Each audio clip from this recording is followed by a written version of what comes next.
वट सावित्री का व्रत ज्येष्ठ मास की कृष्ण पक्ष की अमावस्या को संपन्न किया जाता है। यह स्त्रियों का महत्वपूर्ण पर्व है। इस दिन सत्यवान सावित्री तथा यमराज की पूजा की जाती है। सावित्री ने इसी व्रत के प्रभाव से अपने मृतक पति सत्यवान को धर्मराज से छुड़ाया था। सब लोग अक्षत हाथ में ले लें, गणेश जी के तिलक लगाएं, खुद के तिलक लगाएं और कथा प्रारंभ करते हैं। मद्र देश के राजा अश्वपति ने अपनी पत्नी सहित स्नान करने के लिए सावित्री देवी का विधि पूर्वक व्रत करना तथा पूजन करके पुत्री होने का वर प्राप्त किया। सर्वगुण संपन्न देवी सावित्री ने पुत्री के रूप में अश्वपति के घर कन्या के रूप में जन्म लिया। कन्या के युवा होने पर अश्वपति ने अपने मंत्री के साथ सावित्री को अपना वर चुनने के लिए भेजा। सावित्री अपने मन के अनुकूल वर का चयन कर जब लौटी तो उसी दिन देवर्षि नारद उनके यहाँ पधारे। नारद जी के पूछने पर सावित्री ने कहा कि महाराज धूम्रसेन के पुत्र सत्यवान की कीर्ति सुनकर मैंने उन्हें अपने पति रूप में वरण कर लिया है। नारद जी ने सत्यवान तथा सावित्री के ग्रहों की गणना कर अश्वपति को बधाई दी तथा सत्यवान के गुणों की भूरी भूरी प्रशंसा की और बताया कि सावित्री के 12 वर्ष की आयु होने पर सत्यवान की मृत्यु हो जाएगी। नारद जी की बात सुनकर अश्वपति का चेहरा मुरझा गया। उन्होंने सावित्री से किसी अन्य को अपना पति चुनने की सलाह दी, परंतु सावित्री ने उत्तर दिया, आर्य कन्या होने के नाते जब मैंने सत्यवान का वरण कर लिया है तो अब मैं चाहे अल्पायु हूँ या दीर्घायु, मैं किसी को अपने हृदय में स्थान नहीं दे सकती। सावित्री ने नारद जी से सत्यवान की मृत्यु का समय ज्ञात कर लिया। दोनों का विवाह हो गया। सावित्री अपने ससुर तथा परिवार के साथ जंगल में रहने लगी। नारद जी द्वारा बताए हुए दिनों से 3 दिन पूर्व से ही सावित्री ने उपवास शुरू कर दिया। नारद जी द्वारा निश्चित तिथि को जब सत्यवान लकड़ी काटने के लिए चला तो सास ससुर से आज्ञा लेकर वह भी सत्यवान के पीछे चल दी।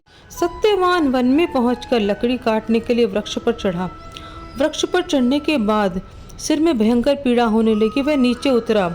सावित्री ने उसके वट वृक्ष के नीचे लेटा दिया। उसके सिर को अपनी गोद में रख लिया। देखते ही देखते यमराज ने ब्रह्मा के विधान के अनुरूप सावित्री के सामने स्पष्ट की और सत्यवान के प्राणों को लेकर चल दिए। कहीं कहीं ऐसा उल्लेख भी बताया गया है कि वट वृक्ष के नीचे लेटे हुए सत्यवान को सर्प ने डस लिया था। सावित्री सत्यवान को वट वृक्ष के नीचे लेटाकर यमराज के पीछे चल दी। पीछे आती हुई सावित्री को यमराज ने उसे लौट जाने का आदेश दिया।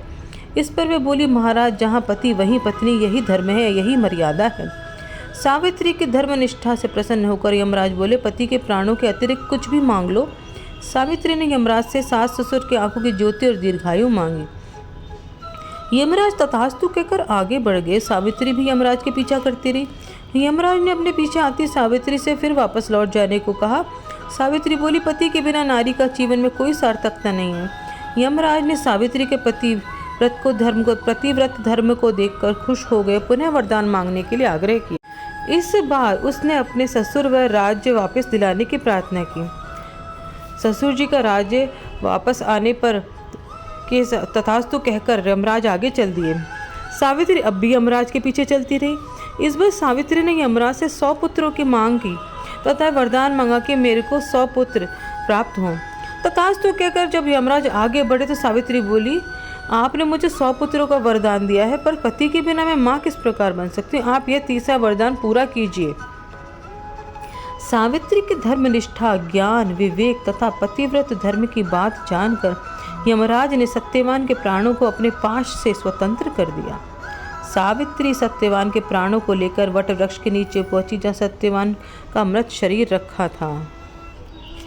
सावित्री ने वट वृक्ष की परिक्रमा की तो सत्यवान जीवित हो उठा। प्रसन्न चित्त सावित्री अपने सास ससुर के पास पहुंची। उन्हें नेत्र ज्योति प्राप्त हो गई थी। इसके पश्चात उनका खोया हुआ राज्य भी मिल गया था। आगे चलकर सावित्री 100 पुत्रों की माता बनी। इस प्रकार चारों दिशाएं सावित्री के पतिव्रत धर्म के पालन की कीर्ति गूंजती रही। हे प्रभु, जिस तरह सावित्री के सुहाग की रक्षा की, इस तरह से हम सभी के सुहाग की रक्षा कीजिएगा। सभी को सब तरह के सुख दीजिएगा। आपका आज के वट सावित्री के व्रत की आप सबको बहुत बहुत बधाई हो।